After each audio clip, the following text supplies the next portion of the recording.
বাবা, কিছু বলার ছিল। আমার এখন সময় নেই।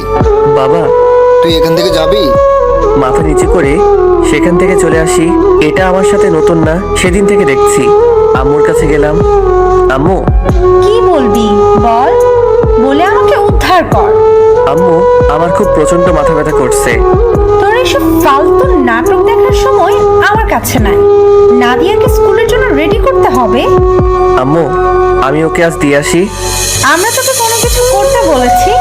মুখ পোড়া, যেভাবে আছিস সেভাবেই থাক। আম্মু, আমি কি তোমাদের ছেলে না? সেজন্য তো এখনো খাইতে পারছিস।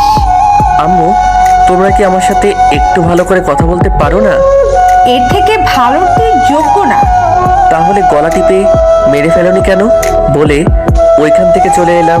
মানুষ ভুল করে, কিন্তু সেই ভুলের প্রতিদান যে কাউকে এভাবে দিতে হয় আমি জানতাম না। তখন সেই 6 বছরের আমি আর আমার পিচ্চি 4 বছরের ছোট বোন নুসাইবা, ও আমার জীবনের পুরোটা ছিল। আমার বেড়ে ওঠা সঙ্গী ছিল ও। আমার আর মা বাবার চোখের মণি ছিল। দিনের 4 ভাগের 3 ভাগ ও আমার কাছে থাকতো। সেদিন ও আমি 2 ভাই বোন পুকুরে গিয়েছিলাম। ও পুকুর পাড়ে দাঁড়িয়ে ও ছোট দাঁতগুলো বের করে আমার দিকে তাকিয়ে হাসছিল। কিন্তু পরের ডুব দিয়ে উঠে আর আমার সে পিচ্চি বোনের মুখ আমি দেখতে পাইনি। আমি ভাবছিলাম বাসায় চলে গেছিল, তাই অতটা মাথায় নেইনি। তারপর কিছুক্ষণ পর যখন বাসায় গিয়ে ওকে না দেখি, আবার পুকুর পাড়ে ছুটে আসি। এসে পুকুরের মাঝে একটা ছোট্ট পুতুলের মতো আমার পিচ্চি বোনটাকে ভাসতে দেখি। সেদিন আমি আমার বোনকে হারাই আর হারিয়ে ফেলি আমার সারা জীবনের সুখ।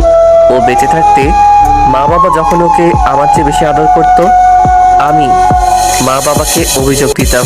কিন্তু ও মারা যাওয়ার পর এটাকে হিংসা বলে সবার কাছে আমি খুনি হয়ে যাই।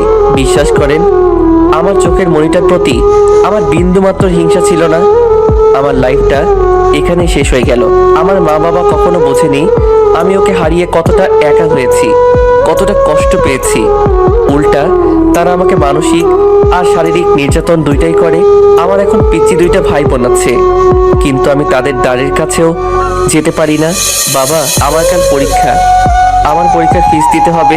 পরীক্ষার ফিস দিতে পারি, একটা শর্ত, জিপিএ 5 পেতে হবে। আচ্ছা। সেদিন বাবা পরীক্ষার ফিস দিয়েছিল, কিন্তু সে টাকাটা আমার লাইফে আরেক বিপদ ডেকে আনে। আমার পরীক্ষায় জিপিএ 5-এর বদলে 4.81 পেয়েছিলাম জেএসসিতে। কিন্তু তার জন্য আমার উপর যে মানসিক যন্ত্রণা হয়েছিল তা আমার জীবনের শেষ দিন পর্যন্ত মনে থাকবে। সেদিন বাবা আমাকে মাথার উপর থেকে ফেলে একটা লোহার রড দিয়ে মেরেছিল। রক্তে আমার সারা শরীর মাখামাখি হয়ে গেছিল। আমার মাথা ফেটে গেছিল, কিন্তু জ্ঞান না হারানো পর্যন্ত আমার উপর এই নির্যাতন চলতে থাকে। সেদিন থেকে আমার প্রতি রাতে মাথা ব্যথা করত। এমন হতো যে মাথা ব্যথা সহ্য করতে না পেরে বেহুশ হয়ে যাই। আমি ব্যথায় চিৎকার করতাম, কিন্তু কেউ আমার ডাকে সাড়া দিত না। মাঝে মাঝে ভাবতাম চলে যাই, কিন্তু ওরা আমাকে যত কষ্টই দেখ না কেন, ওরাই তো আমাকে জন্ম দিছে। ওরা আমাকে যতটা অবহেলা করত, আমি তাদের কাছে যাওয়ার চেষ্টা করতাম। আমি সাধারণত কোথাও বেড়াতে যাই না, কিন্তু কি মনে করে আমার ফুফাতো বোনের বিয়েতে যাই। কিন্তু সেদিনটাও আমার জন্য ভালো ছিল না। আমার একটা সমবয়সী ফুফাতো বোন ছিল, যার দুর্বলতা আমার প্রতি ছিল। ও সেদিন আমাকে সেখানেই প্রপোজ করে বসে, কিন্তু আমি কোনো মতেই রাজি হইনি। আমি চুপ করে একটি রুমে বসেছিলাম, কিন্তু সে সময় ও মেয়েটা রুমে ঢুকে দরজা বন্ধ করে দেয় আর চিৎকার শুরু করে দেয়। আমার মা বাবাও ছুটে আসে, কিন্তু তারা আমার কাছে একটা বারের জন্য জানতে চায়নি আমার কোনো দোষ আছে কিনা।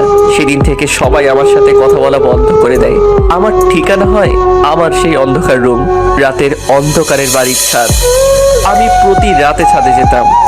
তখন আকাশে একটা তারাকে টার্গেট করতাম আর ওটাকে নুসাইবা বলে ডাকতাম। হাই আপি, কেমন আছিস? এই বুড়ি, হাসছিস কেন? কথা বলবি না তোর ভাইয়ের সাথে? তুইও কি আমাকে অন্যদের মতো তোর খুনি ভাবিস? আচ্ছা আপু, তোর মনে পড়ে না তুই ভাত খেয়ে এসে তোর মুখের ময়লাগুলো আমার